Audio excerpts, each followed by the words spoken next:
stuck in traffic. She's coming from Başakşehir. She just wrote me, I'm 1 hour away from the institute. And he said, you are 4 good men. It's not a good thing, of course. We should have Hoca with us. But yes, we can start, I guess, now. Huh? If everybody's in their places, we can start. Tamam. Şimdi, okay. So this is a book launch against symbolic liberalism, a plea for dialogical sociology by Sari Hanefi. He has an impressive CV, which Sena will present us. Yes, Sena.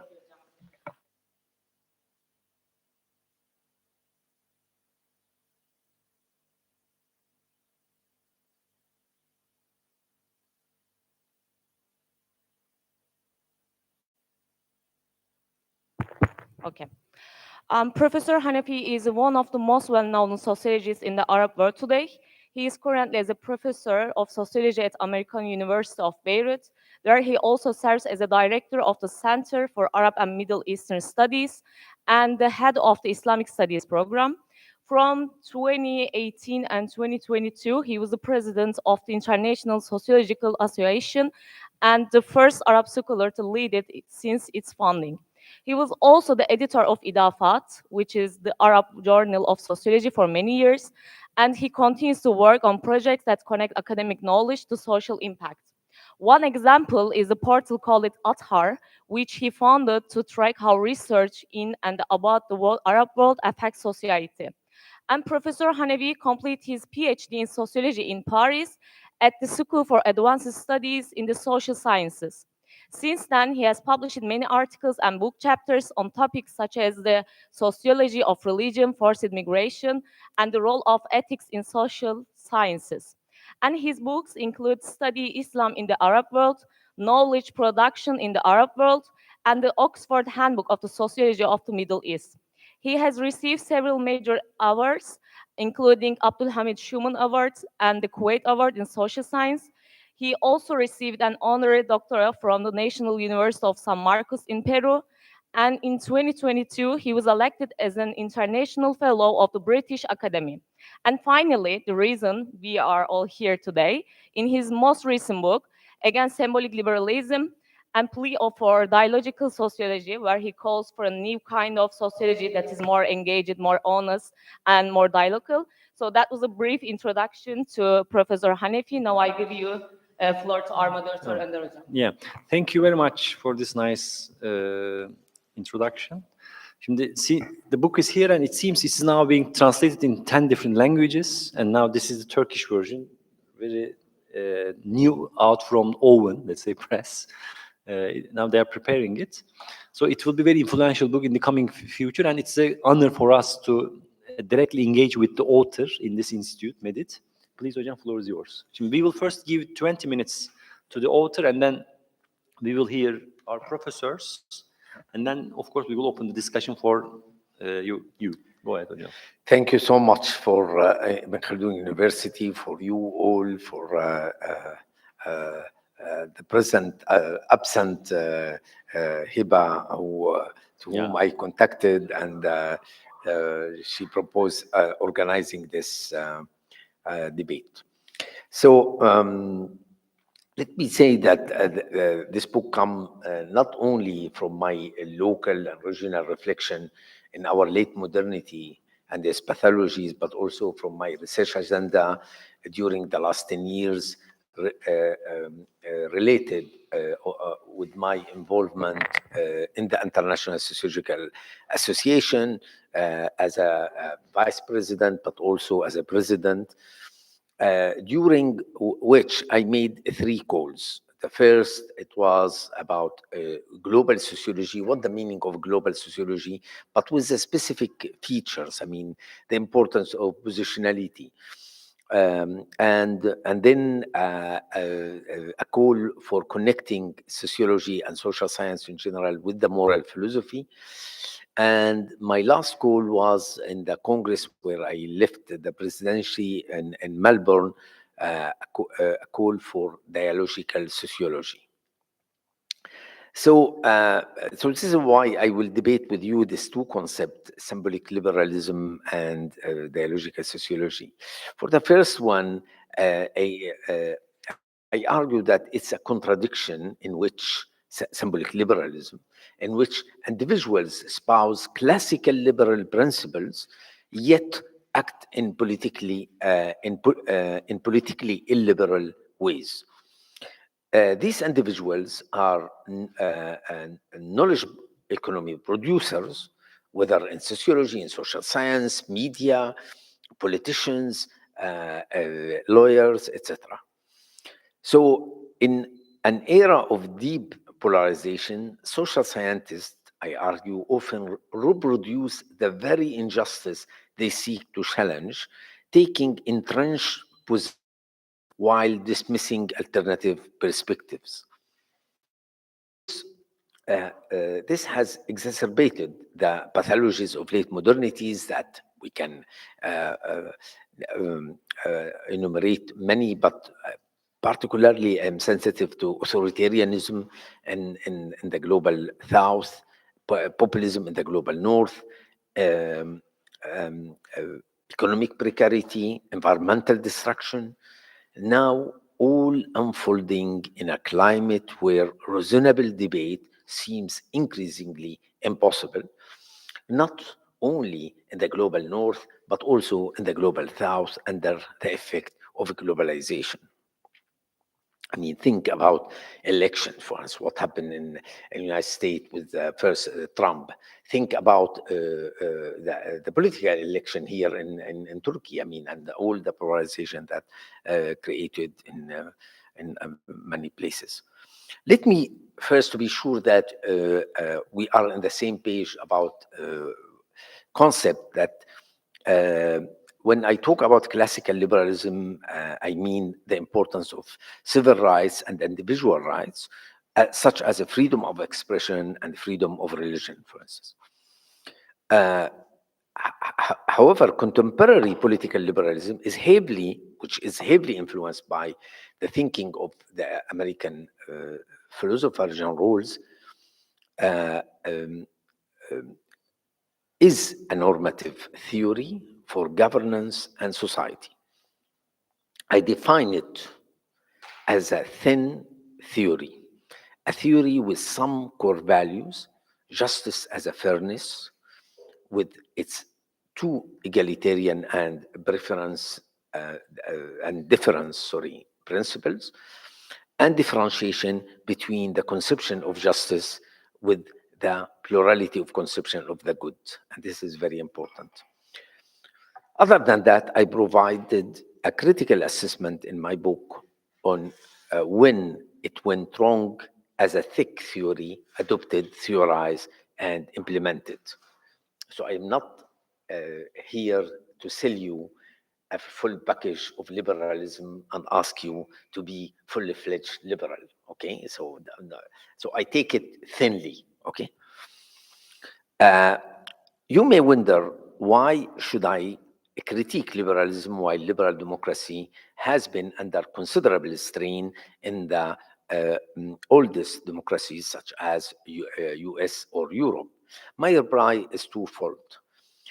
First, even if liberalism has not been intrinsically successful in many places, I don't see so far any serious alternatives. Second, I come from the Middle Eastern region where we have yet to experience liberalism, at least since our independence. Thus, there are different repertoires of a critique, whether a critic comes from the pre-liberal context or post-liberal context. My critique in this book are more in tune with the liberal values understood in a specific way. I repeat this. And I provide particularly two repertoire of a critique of symbolic liberals. So, symbolic liberalism. First, under neoliberalism, symbolic liberals distort the definition of justice by deflating the concept of social justice, while the economic, social, and cultural chasm between big cities, symbolic elites, and the peripheral population grows ever deeper. Social scientists become part of the leftist intellectuals of the big cities, what Musa al-Gharbi, an African American sociologist, calls symbolic capitalist. They call them. It's not capitalist. We are not wealthy, but we trade ideas and symbols. The left become cultural left, and when they are interested in justice, they downplay the importance of social class analysis while extending in considering race, gender, and ethnicity. So the intersectionality become like, instead of starting from social class and then complemented by race, gender, and ethnicity, you do the other way around, and you give lip service to social class analysis. Second, so if all members of society should agree on one conception of justice as it's related to how the balance between freedom and equality is regulated, including how society redistribute wealth, the conception of the good, مفهوم الحياة الطيبة, the good life, okay, should be pluralistic and depend on individual or on community. So defined as a set of final end and aims which specifies a person's conception of what is of value in a human life.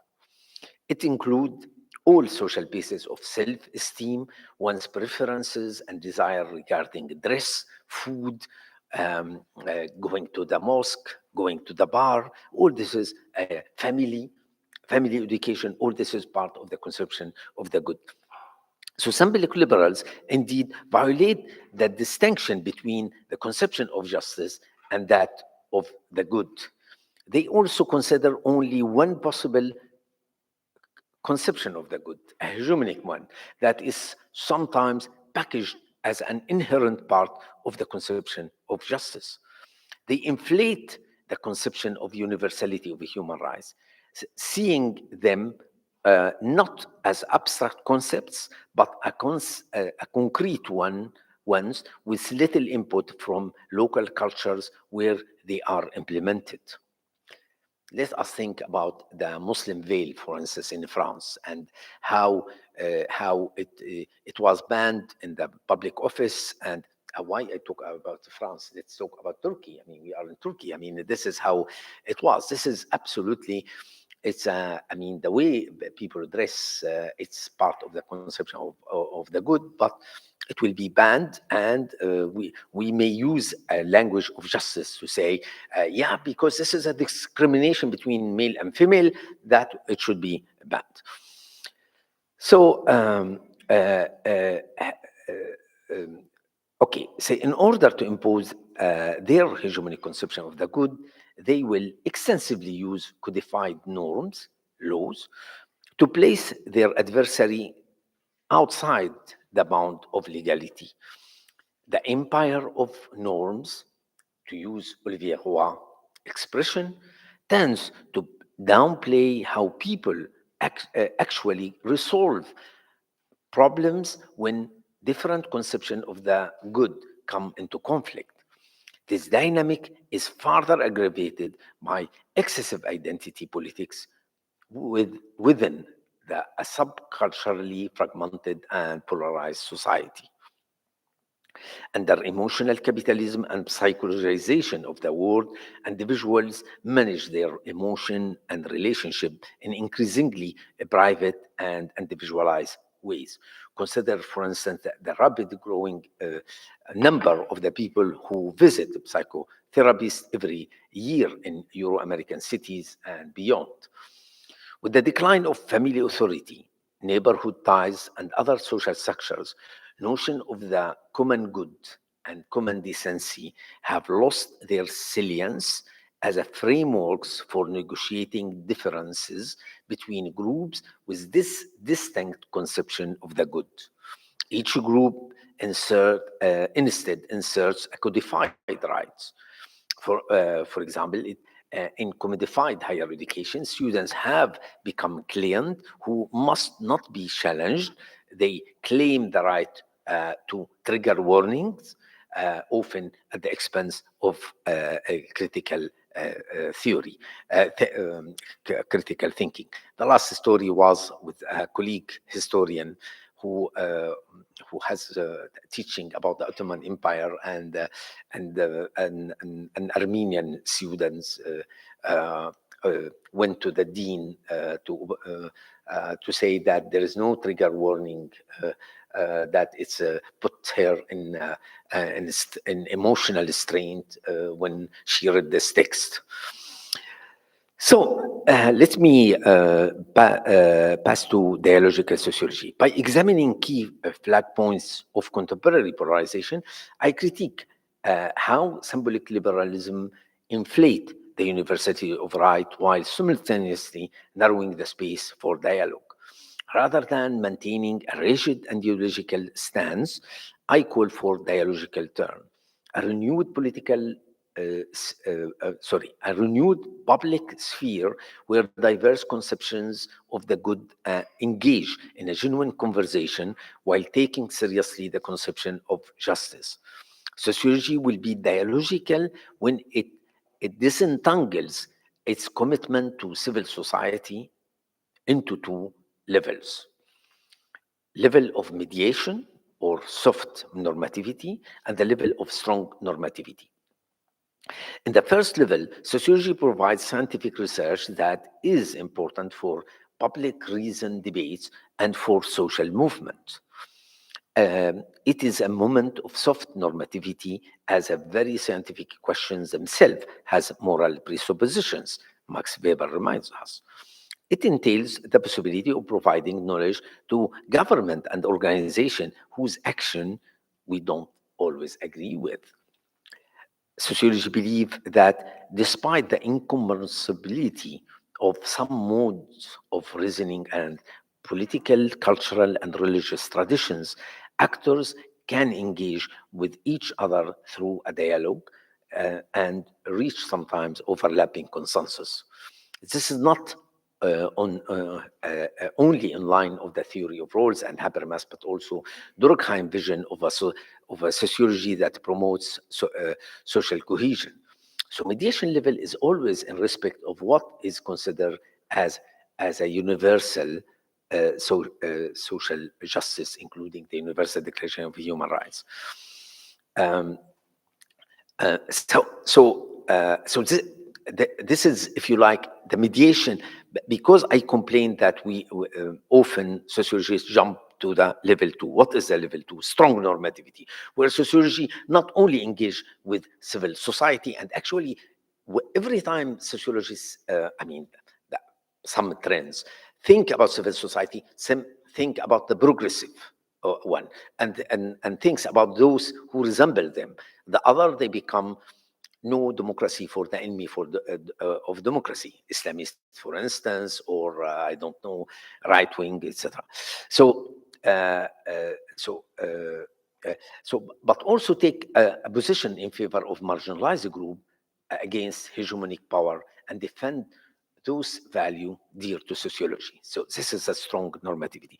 I am worried where sociology analytically conflate the two levels and offer no distinction between providing scientific knowledge, critical thinking from one side, and position taking and policy formulation, or worse, neglect the first level and become incapable of engaging with all strata of society. Being dialogical would involve all sectors, from urban planners who will reorganize the city to make different social classes and cultural groups live together, to the social scientists, journalists, artists, fostering spaces of encounter of this group.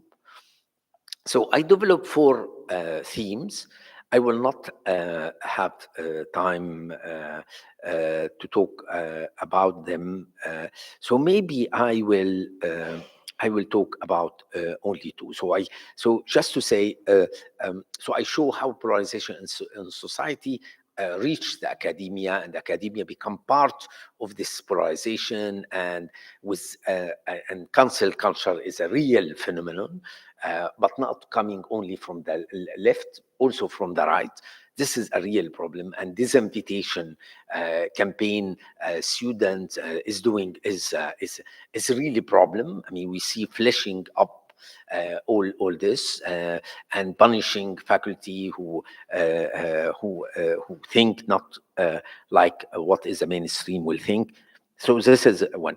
One about secularism, French-style secularism, showing that how neoliberals, impose it in society. And it's not about France. I mean, you find it in Turkey, you find it in North Africa. I mean, Tunisian, Moroccan, Algerian, left secularists. I mean, very tough. I mean, they adopt the French-style secularism, and one about is called a chapter called "Gender and Sexual Diversity: Embracing versus Celebrating." So I start with the vignette about the football player Zakaria Abu Khlal, who he played with Saint-Germain club, who refused to wear shirt with rainbow color numbers, declared all his respect to sexual orientation groups, but not feeling participating of such campaign. What happened? Heavily, it was a campaign against him. He has a punishment from the club, and now he is outside of the club. And actually, I take this vignette to think that we should distinguish between embracing gender and sexual diversity in a sense of recognizing, accepting, refraining from participation, from discrimination. Okay, this is the mean of embracing, versus celebrating it, which involves active campaigning for it and considering it beneficial to society.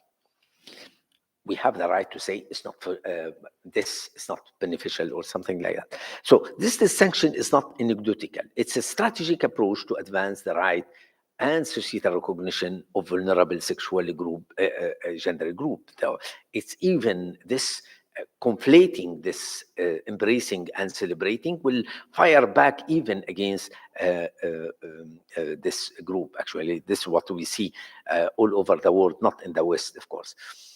So I observe how individuals in Western democracies shift toward the right when they feel that symbolic liberals impose gender fluidity and a sex spectrum as a fundamental principles for reorganizing society. Framing them as a conception of justice, it means non-discrimination against LGBTQ individuals. This is for me, this is one of the reasons why people move to the right. I mean, we have so much evidence in the voter of Giorgia Meloni, for instance, in Italy. The dialogical political liberal project seeks to contextualize sexuality and gender identity within cultural frameworks while adhering to the minimum standard of the human rights established by Universal Declaration of Human Rights. This project operates through a process of disentangling gender discourse, addressing both gender fluidity and anti-gender campaigns, by distinguishing between justification based on conception of justice and those rooted in the plurality of conception of the good. I come from Lebanon, where even Lebanon as an open society, sexuality is a private thing. I mean, I was working in my corniche for 7 years, corniche of in front of my university, American University of Beirut. I saw during 7 years 3 times European, not Lebanese, kissing each other from the mouth. So in fact, even in a country where if there is this kind of act is done, no punishment because etc. Lebanese prefer that their sexuality to be in private. So what the meaning of that? Why should we package everything in one say, no, the visibility of sexuality is inherent part of the right of a sexual group or not. So the project advocates of keeping the debate open on how to reconcile the perspective of those who wish to express their sexuality in the public sphere with those who prefer to confine it to the private sphere. While the ideological political liberal project acknowledge the critical role feminist and LGBTQ movement have played in advancing the right of women and sexual minorities, it also called for greater tolerance of diverse feminist perspectives. Do I have 3 minutes more, or for the other? Yeah. Yeah, okay. So I will bring another about another chapter about undermining family authority. So in my last chapter, I focused how Swedish approaches the tension between the right of families, the rights of individual children, and the right of the state to intervene in these spheres. Many scholars have argued that the family authority is being eroded by both the liberal state and the force of neoliberal and emotional capitalism. To explore the consequences of this, I looked to the numerous cases of compulsory child removal from the biological family to in Sweden, to foster family. One should know that according to 2020 Swedish official statistics from the National Board of Health and Welfare, 3,400 children and adolescents were taken from their family and rehomed in the care sector without the family consent. This number seemed like a significant one for a country of 10 million inhabitants, and it was larger in a precedent year. In 2010, it was 8,000 kids rehomed despite the will of their parents. My objective was not only to unfold the striking contrast between practice and theory of the Swedish child protection system, but to seek some explanation of the contrast. It is important to show the extent to which there is intolerance in the current debates on the importance of family. I advance the hypothesis that Swedish symbolic liberals in the social service, with conscious, unconscious silence and justification from media, academia, and political field, are imposing their hegemonic and deculturalized conception of the good over society, to the point that some lawyer went to the European court to sue the Swedish social service. You should know that most of those who are removed is migrant origin. So it's a clear, it's a kind of the hegemonic conception of the good wanted to impose on the other. There is really, when you read the details, why people are removed is really scandalous. So again, family is not only is extremely important, and we have so much evidence that how symbolic liberals disregard the importance of the family authority and become, instead of state complement the authority, the family authority in helping in education, they become over the family authority, and the consequences is huge. I will finish here by saying that last year the parliament discussed changing the criminality age from 18 to 16. So they are incapable of handling drugs among youth, violence among youth, and after destroying the family authority. This is, if you like, this is an example of symbolic liberals, how they deal with that. Thank you. I will stop here. Thank you very much for this very nice talk.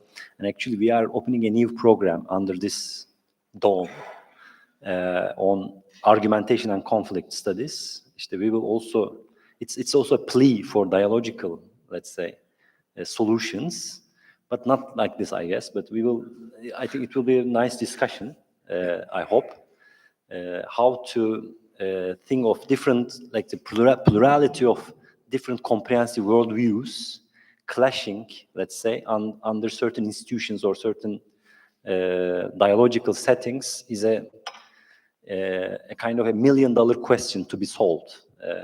Şimdi let's hear Mücahit Bilici from City University of New York. He will comment on the book. Yes, floor is yours, Hocam. Is it on? Okay. Yeah, I'm also visiting professor at Ibn Haldun Sociology this semester. Yeah. So, thank you for organizing this panel. It's a pleasure to be here. And thank you, Sari, for this meticulous work. It's a critical intervention, a thought-provoking treatise, and most importantly, an honest objection to where we are now in politics of academia. There is a lot to think and even rehabilitate when it comes to liberal politics and sociology. So I will pose a couple of questions mixed with some comments to give background to my questions. So I would like to raise a question that is already raised by Michael Burawoy in his preface to the book. He asks, why sociology in dialogical sociology? Why not something else? It would be great to hear from you how you conceptualize the role of sociology in your emancipatory, at least reform project for the modern society.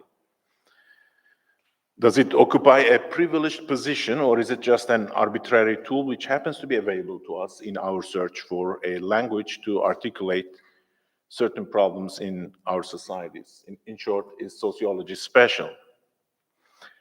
So in the interest of provoking your response, I would like to make a few comments on the subject. There was a time when the highest science capable of leading human liberation was philosophy, the master science. But it was dethroned by sociology as the total science. Just imagine Sartre posing as total intellectual, right? From Comte to Bourdieu, people believed in the emancipatory power of sociology. Sociology dragged philosophy down into history and everyday life. Okay, you have to face the reality, not just rational, speculative thinking. From Marx to Durkheim, so much of sociology is actually converted philosophy. Yes, my students are here. We were teaching Marx last week, and next week we are going to do Durkheim. This overthrow of the king made sociology the revolutionary party. No more the constitutional monarch of philosophy, but the democratic party of sociology would rule. Sociology's partisanship is thus no coincidence. Replacing philosophy's philosopher king or philosophy as the royal science, sociology's partisan rule of egalitarianism was a first step towards populist politics of truth, secular right of the people.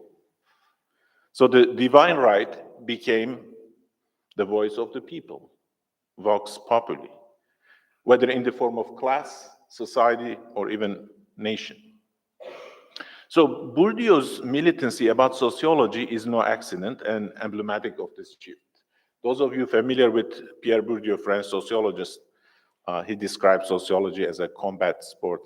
So it's a very feisty conceptualization of sociology.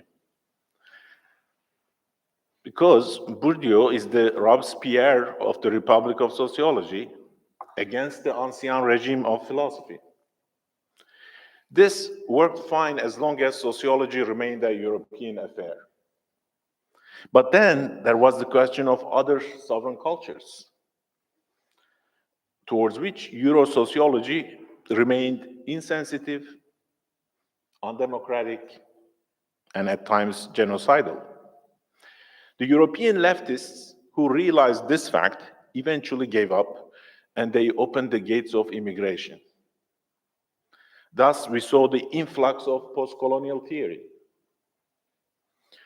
which, after justifiably shaming the European colonialism, ended up giving us, I would say, almost nothing. Post-colonial discourse served academics' own moral comfort very well, but it also opened the field to the flood of nationalism and corrosive politics, identity politics. So the progressive left's liberalism, the liberalism of progressive left, in America, left is identified as liberal. It's a little confusing. Europe and America are quite different in terms of who is liberal, who is not. But for those familiar with it, I will just put it this way. The progressive left's liberalism became symbolic as they bit more than they could chew, or claim to chew more than they actually did bite. So, hence thinness of liberalism in your analysis and your critique of symbolic liberalism. So, obsession with the non-Western is a corrective gesture.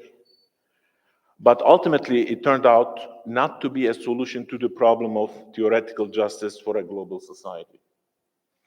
So what do we have on the horizon in terms of emancipatory social science? So my second question would then be this: can Habermas be a meeting ground between different sovereign cultures and divergent notions of the common good? He's a bad guy, yes, I know. His theory, though naive in some ways, according to some, still remains a possible path for moving forward. Isn't your call even more difficult to respond to, given that Habermas's context is European Union, is a European man, ultimately, and yours is almost the whole world, United Nations. So you have more issues to deal with. As I see it, Sari Hanefi's plea for a dialogical sociology is a call for a League of Nations, a public sphere of multiple parties, not individuals. By politicizing classical liberalism and by communitarianizing participants of the liberal public sphere, your reform project appears as a search for a middle ground, a wasatiyya, a reconciliatory gesture. So you are upgrading and expanding what is intended, let's say, in a Habermasian notion of public sphere. Could this be done with fewer cases and more theory, for example? I know you were president of International Sociological Association, and you have a ton of literature, which is all enlightening. It's just, it feels like there is so much that you have to, survey in order to articulate your critique and your thesis.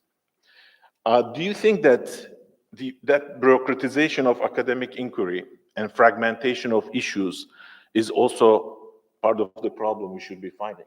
In other words, we are dealing with so many specific topics that we lose sight of what matters most.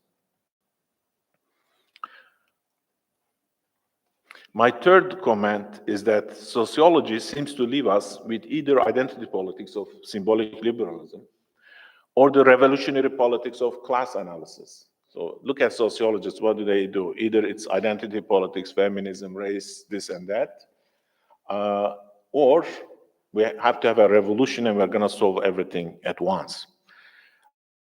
Sociology's job is social justice, as it is partly implied. Wouldn't that mean that it has to become a social movement? And you might think it's a good thing. No, it's a bad thing. We know that activism in academia actually does more damage to free inquiry than the ivory tower indifference of old school scholarship. I mean, sometimes even old Orientalists are better scholars than, modern day superficial anti-colonial identity performers.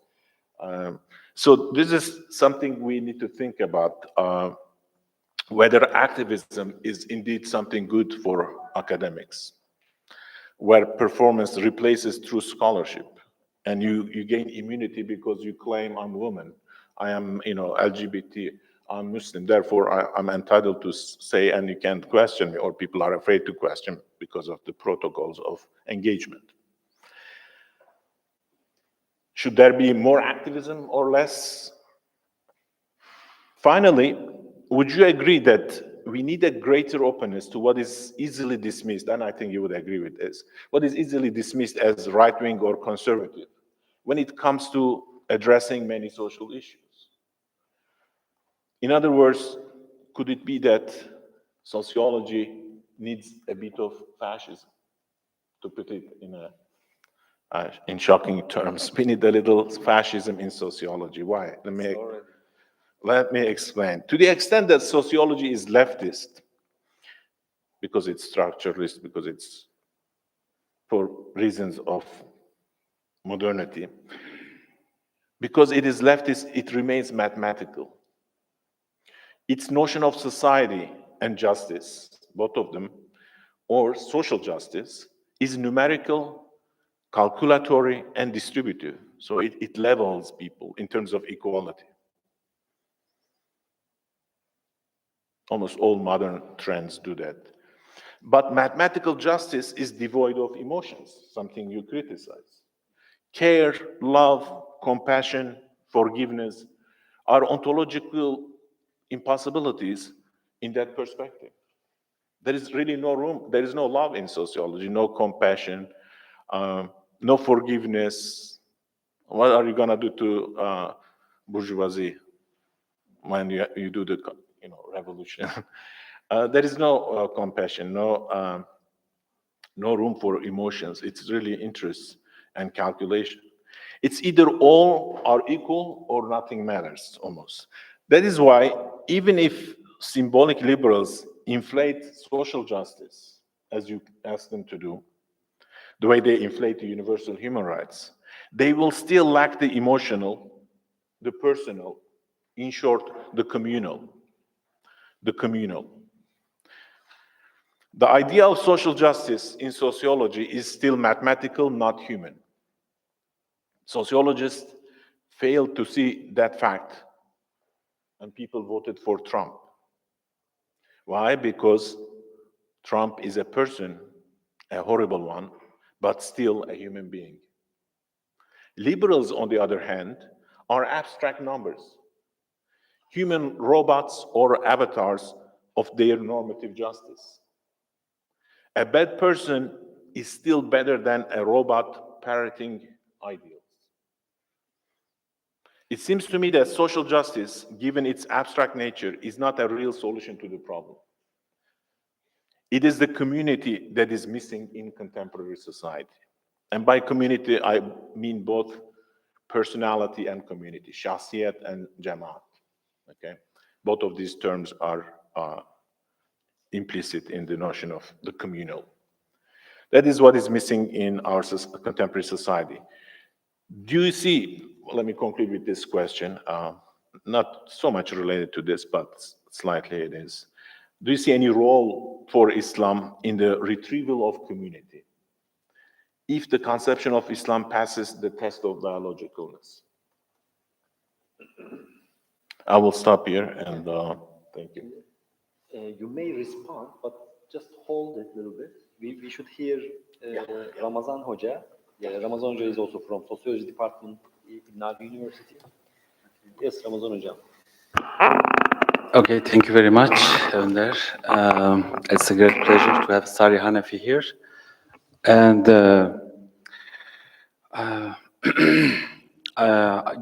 I will continue from the point somehow that Mujahid has left behind.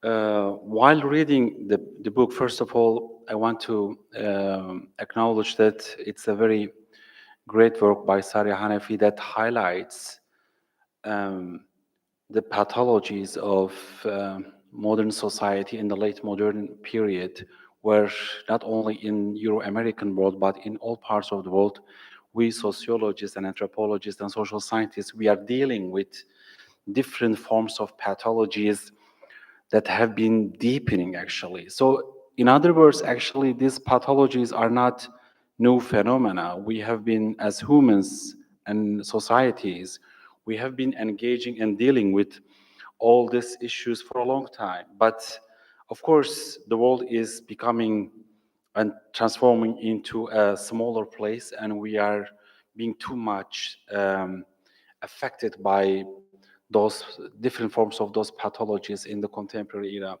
So Sari Hanefi's work is eloquently highlighting the crisis that we are dealing with, what by 5, 6, 7 cases that he is specifically focusing. These are like a burning issues, mostly in the North American and Euro-American context, I will say. And of course, through these cases, he is bringing forward different aspects of those pathologies and how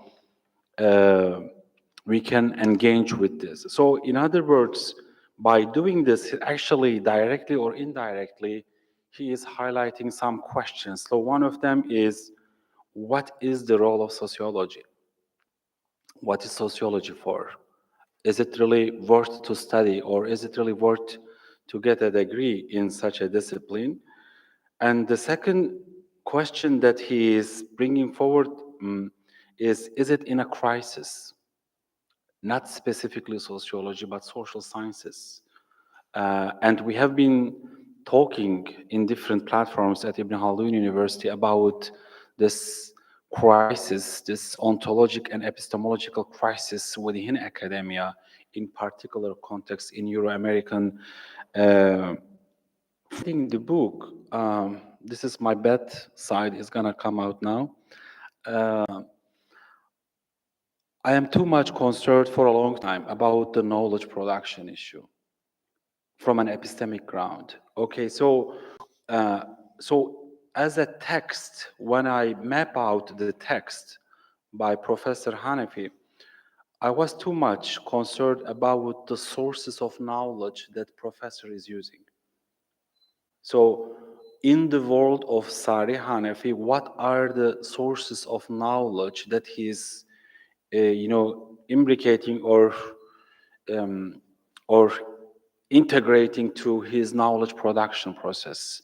We have a text on the table, and this text is based on a life story of a man, and including of his life story and family history and the region and his intellectual journey.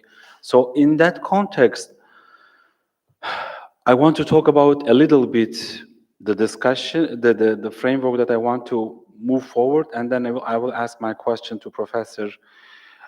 In the context of the knowledge production in social sciences, and here specifically in sociology or different sociologies, different traditions of sociologies or anthropology, it is too much Eurocentric framework that we are dealing with it in general, all of us.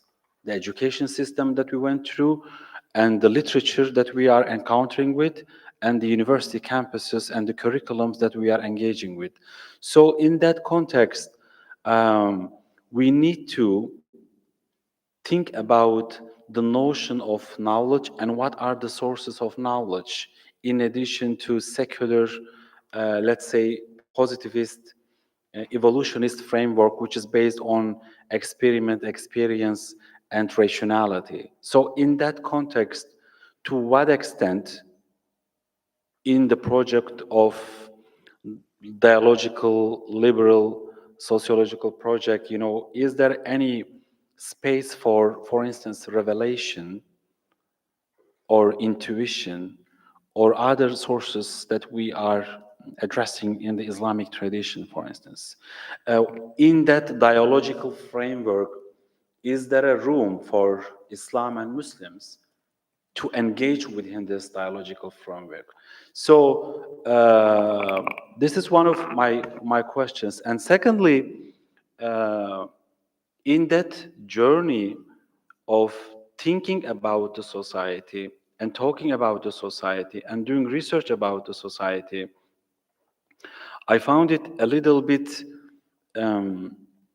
although the framework is based on a dialogical relationship, I found it too much Euro-American centric framework, not in terms of the vocabulary that is being used, and not only in terms of the sources that are being applied, but also in the context of the communities and problems, right? So the problems that are the cases, for instance, that professor is highlighting in that context are like in certain ways they are not our problems. We are here dealing with many more different forms of other problems in that context. So and this is a point actually that remind us different sociological traditions in which um, different agents can intervene and produce different forms of the knowledge. So in that dialogical relationality, either in epistemological framework or ontological framework, to what extent it gives a space to Islam and Muslims in their own positionality. So in that sense, I want to ask Professor Hanefi to what extent such dialogical liberal project will be welcoming Islam and Muslims within that framework, and in the next level or in the next step, to what extent Islam or Muslims in their own subjectivity can be compatible with such secular, I would say, positivist Eurocentric framework. So there are the project is eloquently, highlighting the pathologies of late modernity, and it is call for emancipatory, framework. But my point here, if the sources of knowledge that we are depending on and our epistemic and ontological positions within that framework are leaning or based on such Eurocentric framework, to what extent our labor can be emancipatory in that sense. So it's a big challenge to my personal understanding. And so there is a need for reconciliation, or dialogical framework, but in that dialogical existence, I think conflict is something indispensable. Or to put a further remark, maybe, I want to open the floor for more questions from the audience also, and to meet the author as well. To play the advocate of devil, do we need really to be dialogical in such a framework even? I want to question that dialogical framework even, is this something indispensable, or is this something really that we can manage, or are we just becoming utopists? We talk about reality as sociologists. We don't want to be, or utopia is one part of us, of course. We imagine things, but at the same time, you have to be realistic. So, for instance, throughout the text, Universal Human Rights Declaration is too much emphasized. Is there a ground for a Muslim, practicing Muslim, to agree on such a text even? So I found certain notions that are just taken granted and used or defined a kind of randomly, like the notion of justice. What is justice? Based on what we will define justice? Or are we talking about haqiqa? Or what is the truth? And is there a ground that we can come together? It's a good question, and it's a good opening, of course, that Professor Hanefi is starting that discussion as a triggering point. But there is, to my personal understanding, there is too much way to go and discuss, and I am not optimistic personally about such a success of such a project due to epistemic and ontological grounds of the discussion and in their own historicity and in their own reality. I will stop here. Thank you very much. Thank you very much. Of course, as civilization studies people, we listen to some kind of internal disciplinary squabbles between sociologists. This was very nice to hear, but I was curious, Hocam, Ramazan, I was expecting you to not question the dialogicality, but the term liberal, that is insistence on reclaiming the concept of liberal. Yani, I think you should. That's the worst part. Yani, he should be saying something because he's saying I'm aligning with. Did I understand you correctly that you are aligning with Rawls and Habermas when it comes to the concept of liberal? And this is maybe I misunderstood. Okay. I read it there. So that anyway, please. Thank you so much, really, Ramadan and Mujahid. Yeah. Mujahid. Yeah. So. You لقد جاهدت جيدا في نقدي. Okay, so let me try to make a fusion of all this really extremely important argument you brought. Look, in Arabic we say لكل مقام مقال. So for each sitting there is a say, if you like, and this is really an exercise of global sociology. It's not addressed to Muslim. It's not addressed to Buddhist. It's not addressed to. It's a language that humanity can understand it. Independently of what is their comprehensive doctrine. So in this meaning, this book should be read. It's a search for a language that I can go to China and talk and people understand me. I can go, etc. So, and this is, if you like, I'm teaching course now called like liberalism and its avatars. Okay, so and I have a student. She told me, look, no, I will not be a liberal. I am a Muslim, and I want to sociology. I mean, to learn an Islamic sociological vocabulary. So simply in my class there is the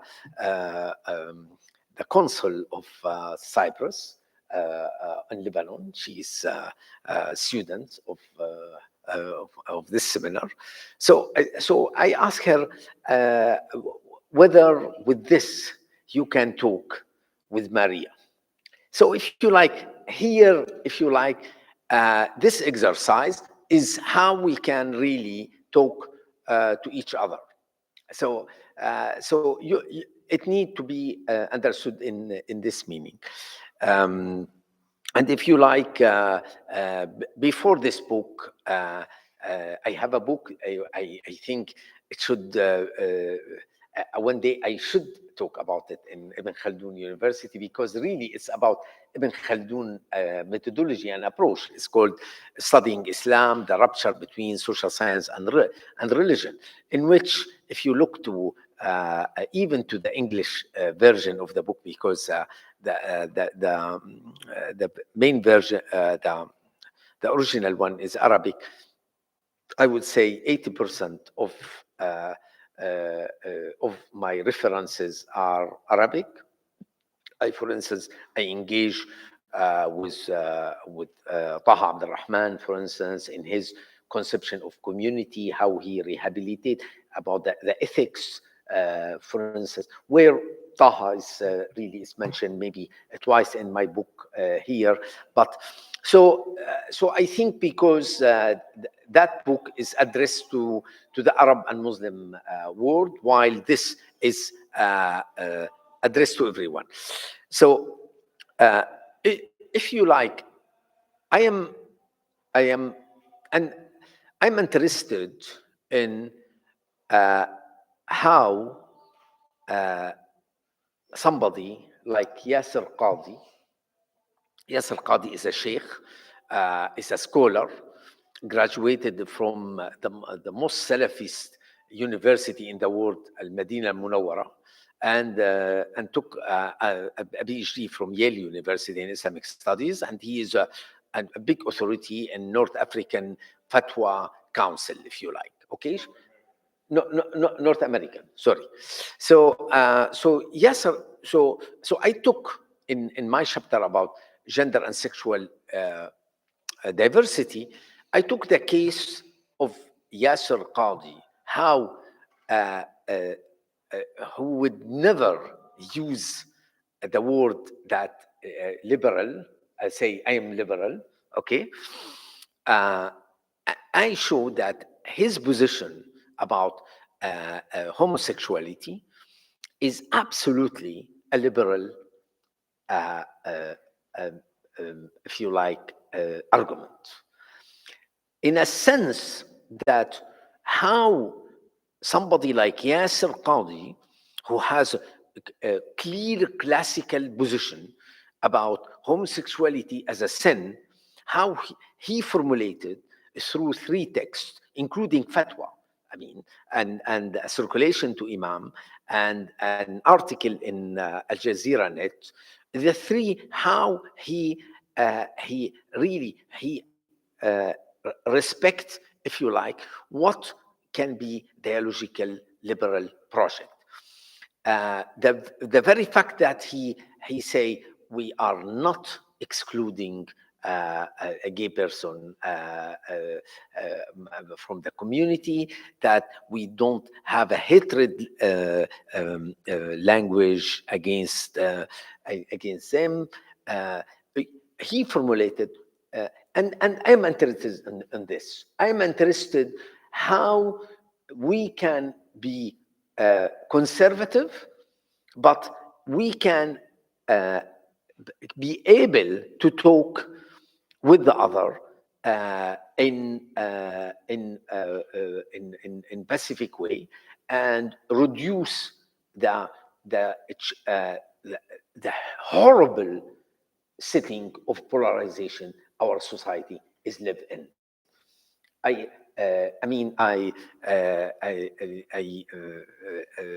Yesterday I was with a group of Turkish scholar. I mean, absolutely. I don't know who is the bubble, but I would say they are talking the opposite. I mean, if the way they see my book is the opposite how you see the book. From the other side, they are very critical of the book, but from the other side, for them, I'm making liberalism Islamic for them. Okay, while you are so if you like. So polarization is huge, and no matter what is our project, Yasser Qadi project is absolutely Islamic project, but the way he formulated is in the language of Karim Sadiq, who taught in your university, in the language of Maeve Cook, is non-authoritarian practical reasoning.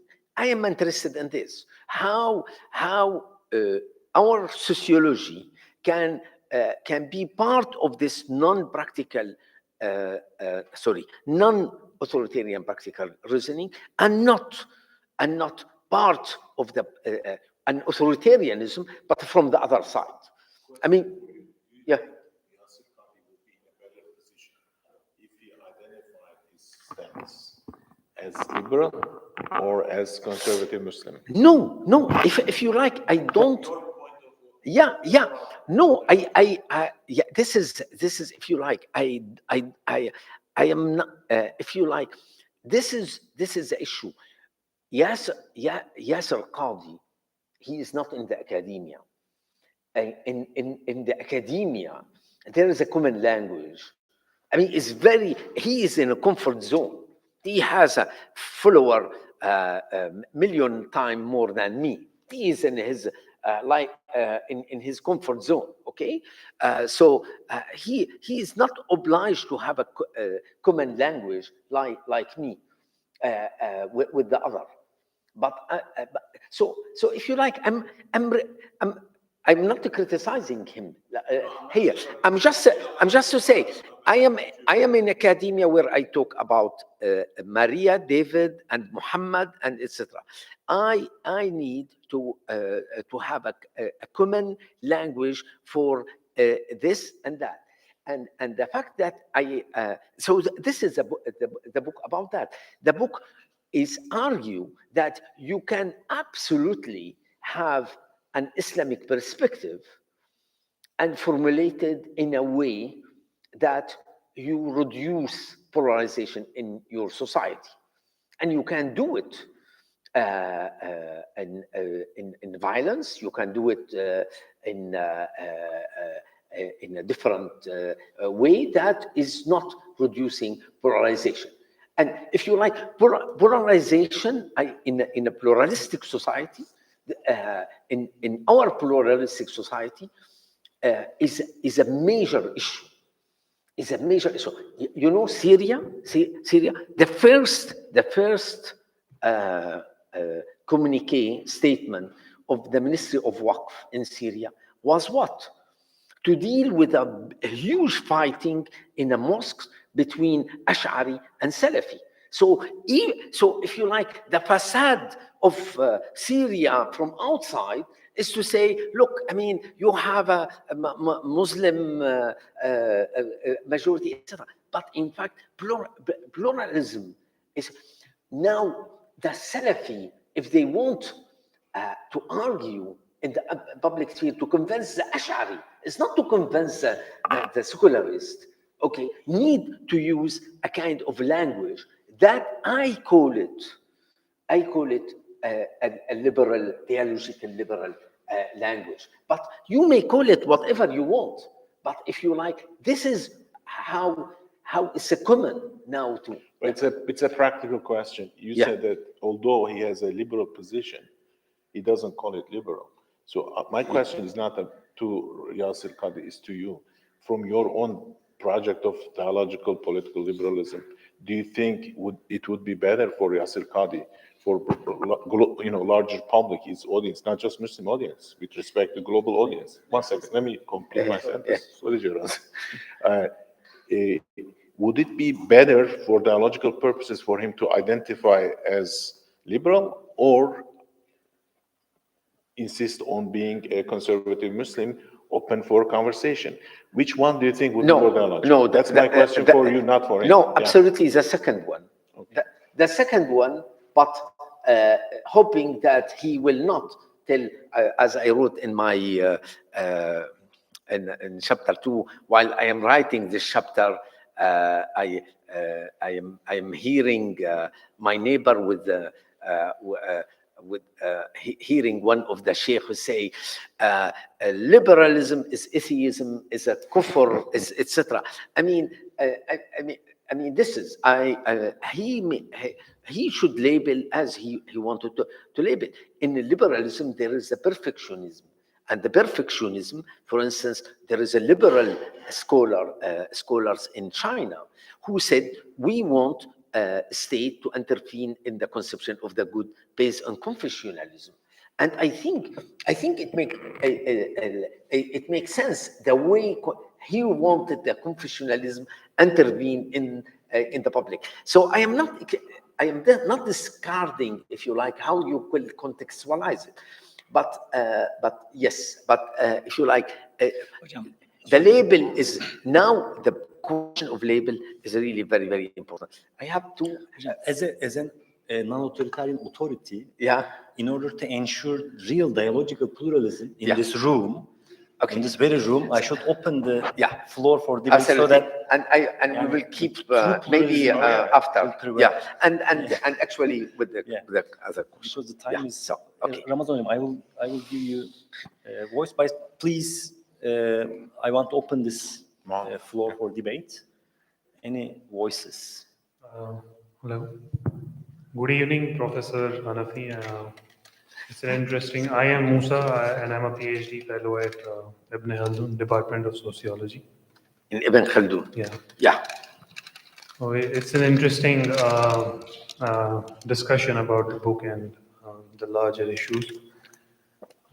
First of all, I would like to refer to Yasir Qadhi's, whole controversy. After receiving massive criticism from the Muslim world, he stated that I'm talking about the political rights within the democratic state, not the social or the acceptability of the LGBTQ plus community, but it's about having political rights and tolerating them. So in a sense, it's not entirely an acceptance of the homosexuality that he sort of proposed, but he later on detached from what he had said, stating that it's about the political rights in a particular state, say for instance in the United States.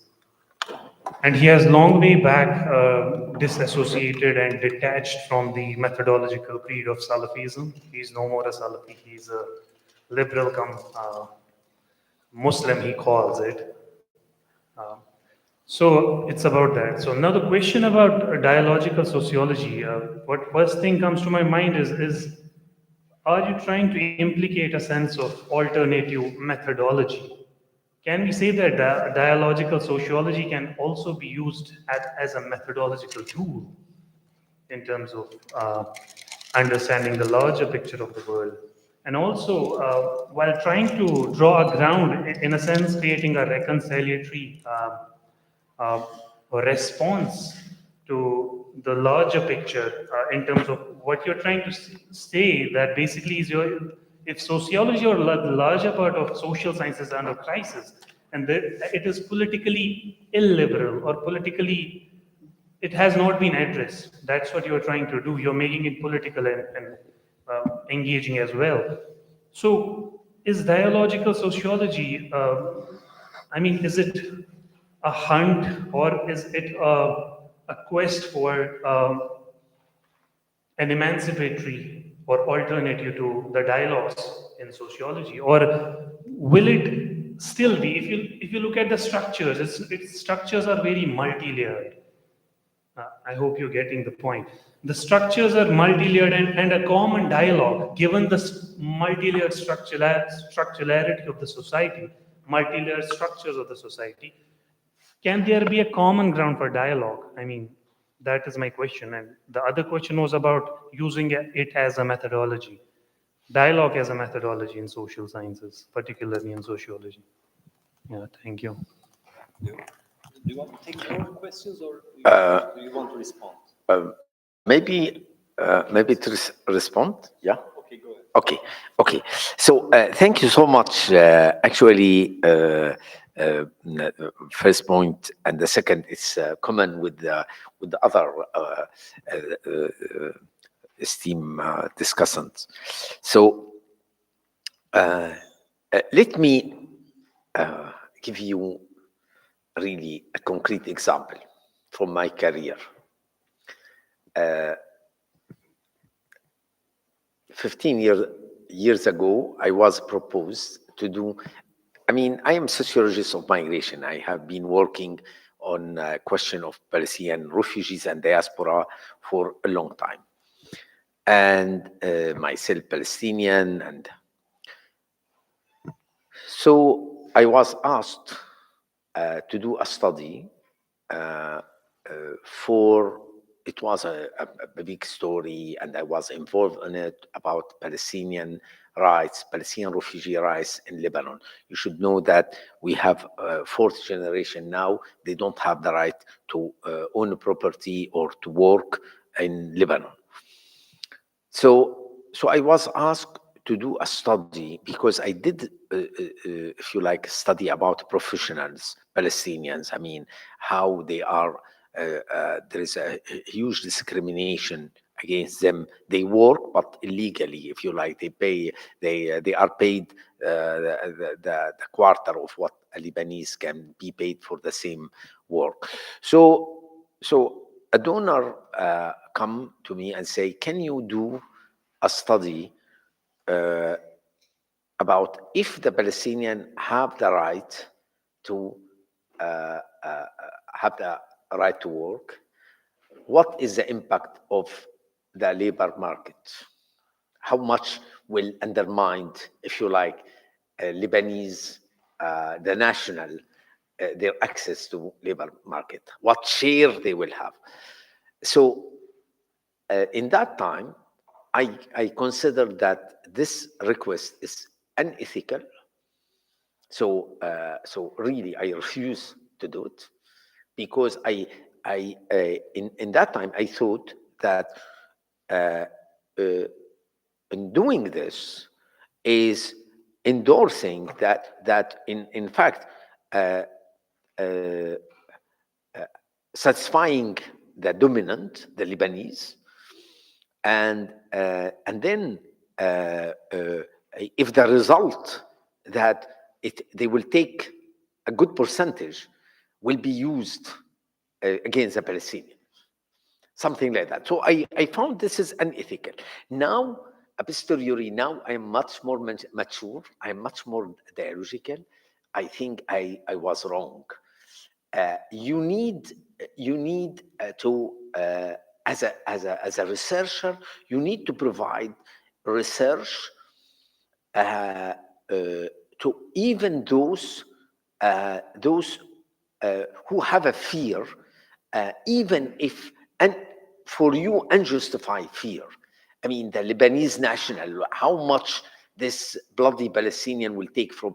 I mean, you need to provide the study. And this is the level 1 I am talking about. And then, of course, I should keep pushing on the level 2, the strong normativity. Strong normativity, it means that I will help that the minority, the underprivileged, if you like, and give them power. But you see, this is, if you like, dialogical sociology as a method. Yes, as a method, it's really very important that we talk with other. I mean, the problem when Michael Barawi, I mean, you, Mujahid, you talk about Michael Barawi, who is when he talk about civil society, in his mind is a progressive. I mean, I confront him. Well, I said, who is that civil society? And all the example, I told him concretely, in when you say in the United States, who is the civil society? Then the North American Council of Muslim is not part of his civil society. Although for the Muslim community in the United States, it's extremely important. So for him is what is a progressive. So I said, if we do this, even we may have a progressive. We may say sociology don't like fatwas, if you like. By doing this, we are shooting ourselves in the feet, if you like. We become a bubble to talk about bubble. And in fact, the population is going to the right, if you like. So dialogical sociology is really it's even say if we want to survive as a profession, you need to engage with the society and not to be isolated, if you like. The emancipatory things, I think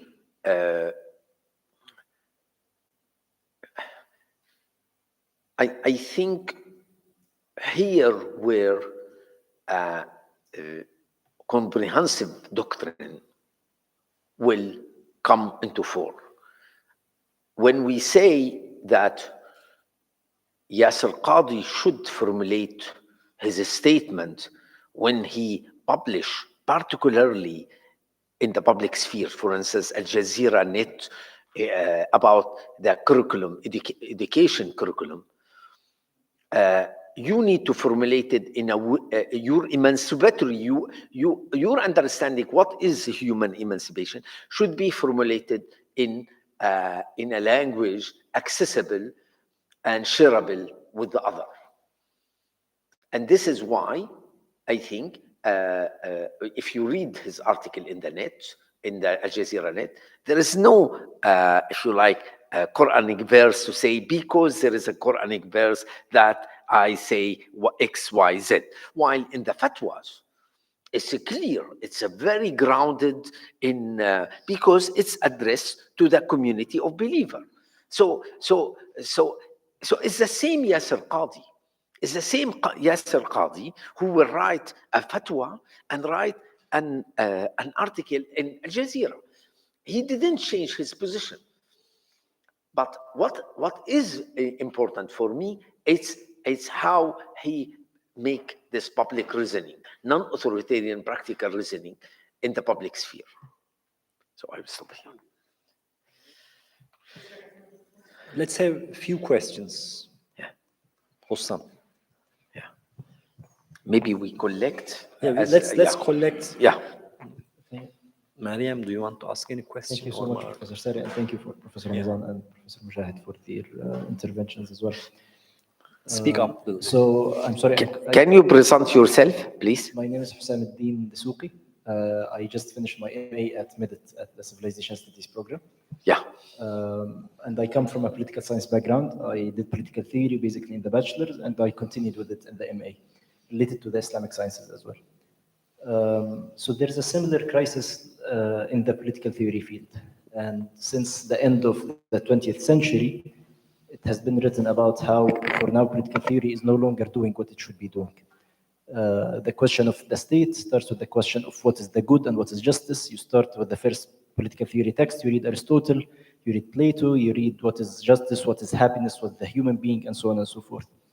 So it seems for me that this is not a problem that only sociology is facing, but that it's a problem that's actually shared between the social sciences in different, in the whole different spectrum. So I would ask, why are you posing the solution only from the sociological field? I get that you are coming from a sociology background, but at the same time, still I cannot see how can you incorporate the questions of the starting point of even not taking the human being at the starting point as the subject, which is something that for some reason we take for granted. We are taking for granted that we have the right to sit and the authority to sit and discuss what is justice for some reason. We are taking for granted that we have the right to go out and speak about the trees or something, etc., as if we already have this authority, which is something that if you are coming before the last 200 centuries, you'd be like, what are those bunch of arrogant people who are just discussing what is justice as if they're like fell from the sky with this divinely ordained authorization. So I just wanted to ask, why are you just approaching it from the sociological perspective instead of offering other solutions that others might have thought of, which is not just even interdisciplinary approach, but even taking, I don't know, this whole social sciences in a cocktail that takes us back to that when you study history, you are studying Herodotus' text. When you're studying political theory, you're still studying Herodotus' text. When you're studying sociology, you're still studying Herodotus' text. But now there are no longer Herodotus, there is no longer Aristotle, there is no longer Plato, and so on. Thank you.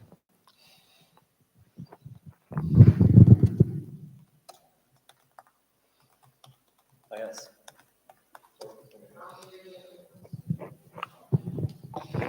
Assalamu alaikum. Bilal Salam, sociology PhD. I have an education background in historiography and pedagogy. I was just thinking of, and actually this was brought up just in passing, but we necessarily haven't unpacked it yet. The concept of liberalism being necessarily aligned with leftist. They both do begin with L, but I'm not necessarily sure that liberalism is leftism, and therefore anti-liberalism is right or conservatism. So, and you can see this play out, especially in contemporary politics. You have certain American political perspectives who might say your argument is somewhat from the vantage point of like a pre-October 7th populist conservatism. Where there's a call for dialogue that was anti-intellectual or dehistoricized, mostly turned woke. So this move away from, say, liberation theologies and critically conscious movements that have a strong history I won't say, well, I will say in the West, but not of the West. So those anti-woke movements, their idea was to rehash and revert in some civilizationally regressive ways. So I'm just wondering, if the issues that you bring up, and I do agree that they are issues that must be addressed, if moving to the right of them is necessarily the answer. To what extent does the idea that this anti-liberalness, is it specifically a liberal concept? So post-Trump, we have those people who were outside of the reigns of political power now enacting what might have been called that wokeness, where we have pro-Zionist American fascism on university campuses. So I'm just wondering, can we take that same argument that you're projecting towards liberalism and maybe think of it for conservatism as well? And in so saying that, are we thinking about an argument that, I don't want to say suffers from, but is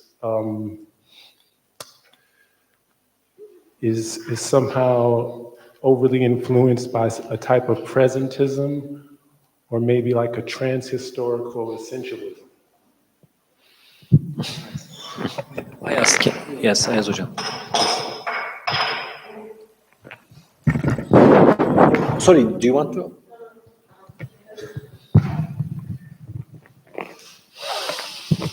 Thank you, sir. Thank you for the presentation. My name is Ayaz. I teach here at the Alliance of Civilizations Institute. I have very short 3 questions. First one is about the way you situate your work in terms of ongoing debates on restructuring social sciences. Maybe it's a little bit outdated, but we read here the debate on banking commissions, opening the social sciences, a call for the interdisciplinarity, then how Brouwer responds to this for a call for provincialization. Then he has these categories of for who are knowledge for what. He talks about different categories. I'm not sure whether you're speaking to this discussion, but if you were how dialogical sociology relate to this debate, because Brouwer, at the end of the day, he's not calling for interdisciplinarity, but he sticks to sociology, but he wants to place sociology knowledge directed towards public, trying to defend human communities and so on. I want maybe a few comments on where do you locate your own project in this discussion. Second thing is about, I think the question of activism, I think you didn't have the chance to respond to the question. Does Mujahid point, there's a point of critique, but I didn't hear you presenting your dialogical sociology in relation to, so who is your audience? Are you speaking to your fellow academics? Is it more of academic work, or you think dialogical sociology should be connected to the communities and field and should also have this activist flavor to aspect too? Last question is, I wasn't, to be honest, very sure. So the case studies that you are using, are these examples of questions enabled through your dialogical sociology, or are there the cases which you think dialogical sociology might be useful examining? Thank you.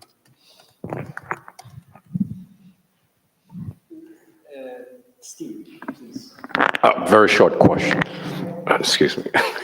My name's Steve. I would like to build on the question that was just posed and what Professor Ramazan said earlier, which is very simple.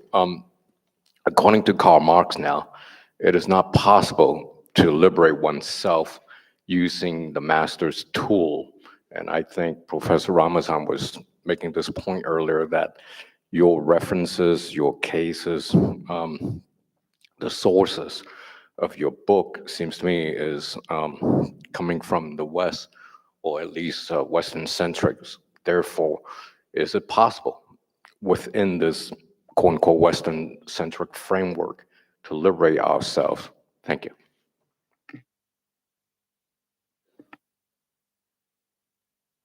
Yeah, thank you so much. Actually, it's really amazing questions and very relevant.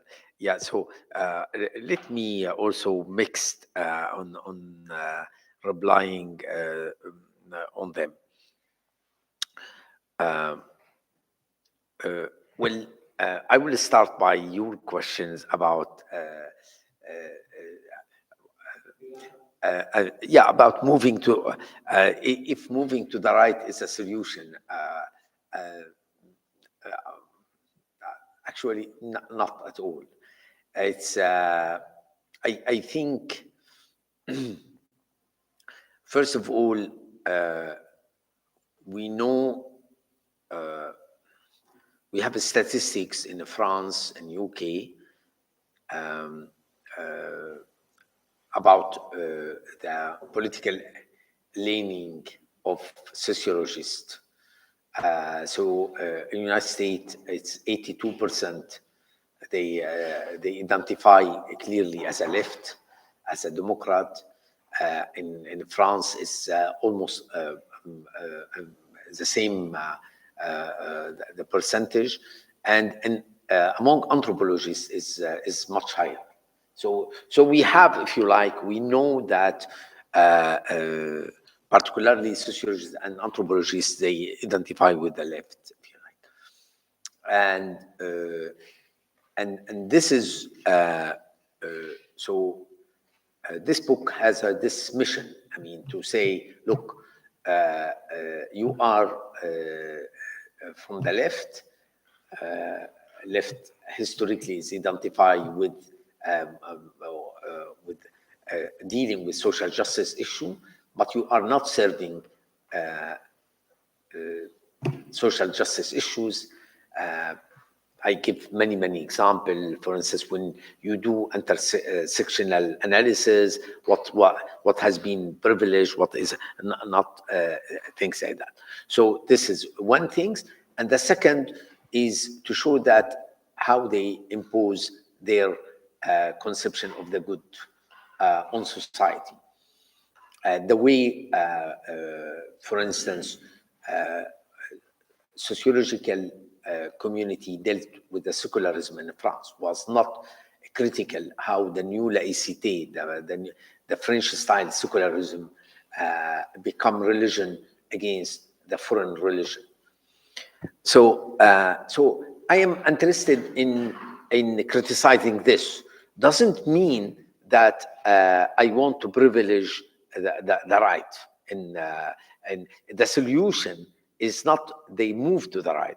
The solution is to talk, to be close to the debate where population is, to listen to the opposing views. I mean, dialogical sociology, I said, it's a way that majority listen to minority.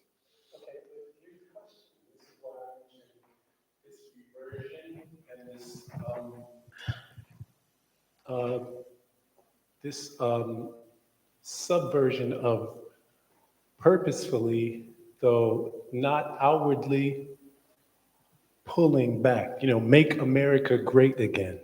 So on purpose, bringing the conversation back in a way that dehistoricizes and fools the person who may not know the history into rehashing the argument again. No, Right? no. So, okay, let's engage with this group that disagrees with us. But why are they disagreeing with us? And what is their motive for disagreeing with us? And does it mean that they are being honest and they are really advocating for, as you say, good? No, listening, if you like. And I mean, I look to the work of Arlie Hochschild, if you talk about the United States, her book, Stranger in Their Own Land. I mean, she did, before arrival of Trump, a field work with Tea Party supporter. And she said, look, I mean, some of their claim is a very leftist claim. It's not true that they are a bastard, if you like, racist and stuff. No, some of their claim you need to disentangle of the claim which is xenophobic claims and other claims which are really in line of social justice. So dialogical sociology is an invitation that you go outside of your bubble, New York and San Francisco and etc., and go and listen to people before judging them, if you like, in this meaning. When I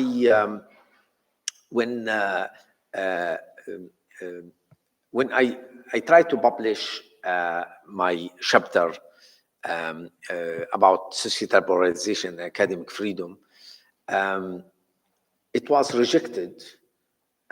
It's very interesting by the Journal of International Sociological Association, and I was just finished my mandate, so it was just because referees say that I use a right-wing statistics, FIRE, freedom of expression association, okay? And by the way, FIRE now is a very interesting. I mean, FIRE is paying a lawyer for a professor who has been sacked because of their position on Palestine. So this showed that they are really hello Hiba, yeah. So if you like, they don't want in my paper. What they didn't like in my paper is to say it's not true that academia is polarized because only of the right wing. It's also because of you liberals. But both you become intolerant. And this message, they don't like to listen to it. And actually, this, and then this chapter, the article, I send it to a new journal called Sociology in Dialogue, where they ask 8 scholars to reply, and they publish the article with the 8 replies. And you see, I mean, it's what kind of argument against this? And actually, it's a very interesting. Some of the support my argument, but I mean, those who are against it is manifestation of this polarization. Is to say we cannot do. We cannot be part of the problem. We are only part of the solution. So this, yeah. There is a prayer time Yeah. pressure. There are a few more questions. If you want to just respond quickly, Yeah, and then okay. we will have a very. Hebo just arrived to present your gift. Yeah. Yeah. So about the activism, I think this is a very important point. About the activism, yes, I'm absolutely with the activism. And I think one of my complaints about social scientists that they become a bubble because they are not applying concretely in their behavior. I mean, I think here Taha Abdurrahman is very important. I mean, is how ethics, I mean, and disciplining the self, if you like, and being. So yes, but what I see activism as a level 2 of dialogical sociology, is a strong normativity. But even being activist, even for me, I was so doing activism for Palestinian refugee rights. But now I realize I should have, for instance, wrote to alleviate the fear of Lebanese, even on something that, yeah.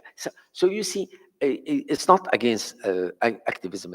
And in relation to public sociology, where, I mean, Mike Barawi is a, I mean, I should really say it. I mean, I have a meeting in London. So I went from the airport directly to where? To the cemetery, to pay tribute to Mike Barawi. I mean, he's a very dear friend, etc. We had so much conversation about relationship between dialogical sociology and public sociology. I think, yes, it's a continuation of public sociology, but public sociology, the fact that he thinks that the mission of sociology is to deal with, is to support civil society, and civil society only the progressive. Here, there is problem.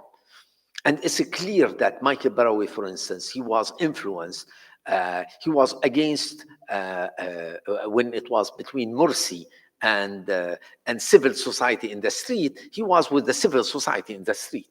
It's very, so it's very clear. I mean, what the meaning of to see the civil society, the progressive, if you like. Okay, and yes, actually, yeah, I will stop here. But just yeah, if you like, it's it can. I mean, I put it the dialogical sociology because it was part of the debate of my presidential address for the sociologists, 4,500 sociologists was in Melbourne. So, but it's not really about sociology. It's about all social sciences. And I think the bias, you find it in each science in a different degree and from different angle. Even sometimes I said anthropologist Ramadan is sensitive to the culture, and my problem is deculturalized norms. So I said, but then in France, for instance, the worst two scholars who work on Muslim community in France, they are anthropologists, Bernard Rougier and Florence Berger-Placard. I mean, again, I'm not, but just to say that in fact, yes, yeah, it's related to all disciplines. Yeah. Thank you very much. Şimdi we have a very small gift for you. Hebe hocam, can you please come to the floor and present? Yeah, sorry, it's not very small. It's big as usually. Yeah.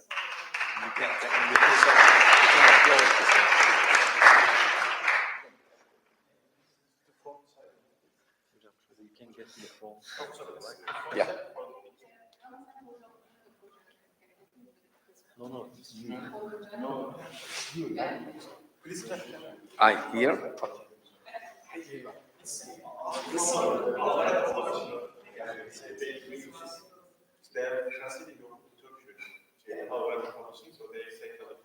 Yeah.